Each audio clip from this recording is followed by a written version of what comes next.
Hi guys, welcome to the second part of Java tutorial in Hindi for packages.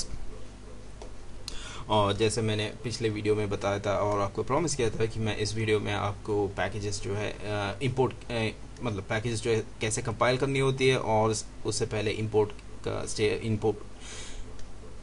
Import word का क्या meaning है वो भी मैं इस वीडियो में आपको समझाऊंगा। ठीक है, हमारे पिछले वीडियो में हमने एक फ़ाइल बनाया था first.java।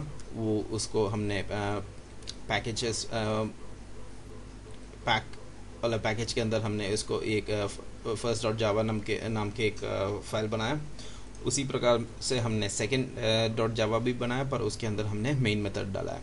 फिर हमने एक और फोल्डर बनाया जिसका नाम था pack2 और उसको हमने package2 करके बनाया और इसके अंदर हमने एक थर्ड क्लास बनाया, वो पब्लिक है और इसके अंदर हमने एक पब्लिक इंट num2 डाला जिसका वैल्यू जो है 100 है।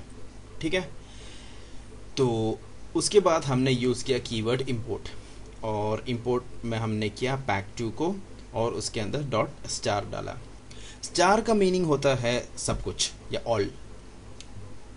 ठीक है, एस्टरिस्क इसको बोलते हैं टेक्निकल या फिर करेक्ट टर्म, मैं इसको स्टार बोलता हूँ। इससे जो है आप जो इसका मतलब ये है कि pack2 के अंदर, मतलब ये पूरा टर्म का मीनिंग मैं बता रहा हूँ, मैं इंपोर्ट करवा रहा हूँ pack2 पैकेज 2 के अंदर जो कुछ भी है मैं इस सारे चीज़ को यहाँ पे इंपोर्ट कर रहा हूँ। अगर मान लीजिए यहाँ पे 3-4 क्लासेस होते हैं और मुझे सारे के सारे क्लासेस जो है एक्सेस करनी है, तब मैं pack2 डॉट स्टार लिखूँगा। अगर मेरे को खाली सिर्फ एक ही क्लास जो है मेरे को इंपोर्ट करना है तो मैं इसको ऐसे भी लिख सकता हूँ pack2 डॉट थर्ड, तो भी चल जाता है। पर हमारी आसानी के लिए मैं हमेशा जो है इसको स्टार लगा देता हूँ। पर स्टार लगाने से एक और प्रॉब्लम आती है, वो है कि मतलब जो क्लासेस आप नहीं चाहते अपने आपके यूज़र को एक्सेस करने के लिए वो एक्सेस कर पाएगा।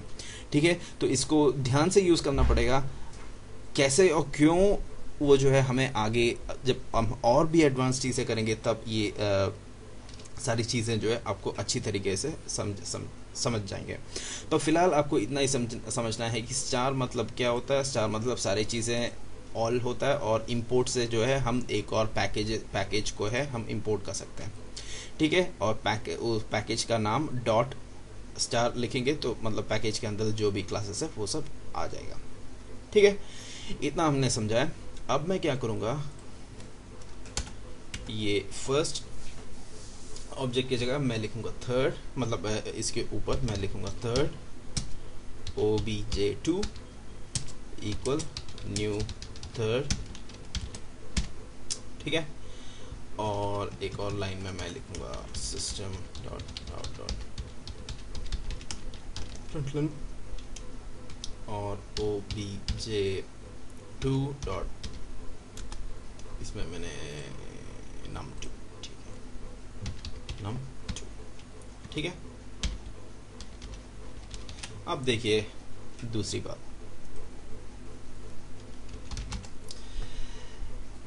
अभी हम फिलहाल मतलब हमारे कमांड प्रॉम्प्ट में हम लोग हैं पैकेज के अंदर। ठीक है, पैकेजेस को कंपाइल करने का एक अलग तरीका होता है। हम यूजुअली क्या करते थे, जावा सी, उसके बाद हम लोग हमारे फाइल नेम डॉट जावा लिखते थे और उससे हमारी काम जो है हो जाती थी। पर इसमें हमें थोड़ा सा डिफरेंट करना पड़ेगा और वो है जावा सी -g, उसके बाद पैकेज का नाम वो था पैक /first.java।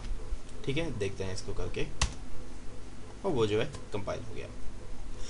हमेशा, और ये ध्यान में रखिए, हमेशा जब भी आप एक पैकेज को कंपाइल कर रहे हो तब कभी भी आपको कमांड प्रॉम्प्ट से उस फोल्डर में नहीं होनी चाहिए जहां आपका फाइल हो। मेरे कहने का मतलब ये है कि अभी हमें पता है कि पैक नाम का एक फोल्डर के अंदर first.java है, तो हम कभी भी पैक के अंदर जाके उसको कंपाइल करने की कोशिश करेंगे तो हमेशा आपको एरर, नहीं तो वो कंपाइल गलत तरीके से होगा। इसलिए हमेशा उसको बाहर से कंपाइल करना पड़ेगा, और सबसे बढ़िया तरीका ये है कि -g डाल दो और pack/first.java करके उसको कंपाइल करो।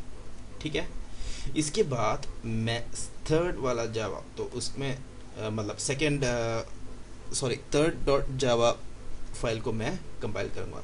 उसके लिए मैं क्या करूँगा, जावा सी सिमिलर टू फर्स्ट, पर हमें ये भी पता है कि वो जो है एक अलग फोल्डर में, और उसका नाम था pack2 / मैं इसको थोड़ा सा रिकन्फर्म करता हूँ कि pack2 में ही था ना वो, हाँ pack2 में ही था, और उस फाइल का नाम था third.java।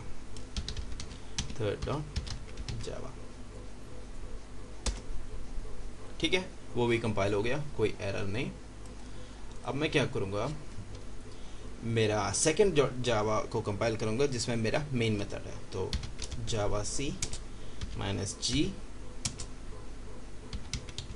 pack/second.java।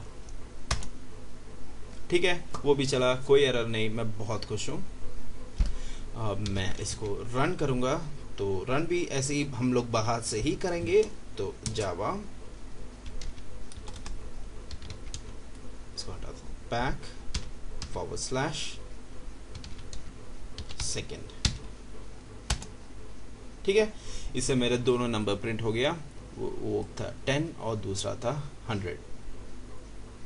ठीक है, क्योंकि मैंने first.java में मैंने 10 डाला था नम का वैल्यू, third.java में num2 का वैल्यू मैंने 100 रखा है, और second.java में मैंने उन दोनों को कॉल किया है पैकेजेस के हेल्प से। ठीक है, मुझे आशा है कि आपको ये चीज़ जो है समझ में आ गया। अगर आपको कोई तकलीफ़ हो रही है समझने के लिए, आप इसको बार बार देख सकते हैं। YouTube में ये बहुत अच्छी सुविधा है जो आपको, और मतलब एक आदमी से कितने बार आप दोबारा समझोगे, वो तो थोड़ा सा मुश्किल होगा ना। तो इसलिए YouTube में आप इसको अगर समझ में नहीं आए तो बार बार इसको सुनते रहिए, क्योंकि ये थोड़ा सा डिफ़िकल्ट टॉपिक है। ठीक है, इसमें थोड़ा सा हम लोग अलग से हट के करते हैं, और अगर आपको उससे भी फिर समझ में नहीं आए तो मुझे आप नीचे कमेंट्स में जो है वो आपका क्वेश्चंस जो है आप डाल सकते हैं। मैं इसको सबसे अच्छी तरीके से आंसर करने की कोशिश करूँगा। ठीक है, इसी से मैं हाँ, एक और चीज़ जो मुझे कहना था, जो मैं कहने के लिए भूल गया था, कि वो है कि पैकेजेस में हमेशा सिर्फ क्लासेस, इंटरफेसेस और सब पैकेजेस आ सकता है। सब पैकेजेस वो होता है जो मतलब एक पैकेज के अंदर एक और पैकेज करके। ठीक है, तो सब पैकेजेस वो होता है। क्लासेस हमने देखे ही हैं, इंटरफेस हमने अभी तक नहीं देखा, वो हम अगले ट्यूटोरियल में नहीं, उसके बाद वाले ट्यूटोरियल में देखेंगे। और हाँ, इसी से मेरे को लगता है कि मैंने शायद ऑलमोस्ट सब कुछ पैकेजेस में कवर अप किया है। अगर कुछ बचा है तो वो भी मैं कवर करने की कोशिश करूँगा। ठीक है, तो टिल द नेक्स्ट वीडियो जिसमें मैं आपको एक्सेस स्पेसिफायर समझाऊंगा, तब तक गुड बाय।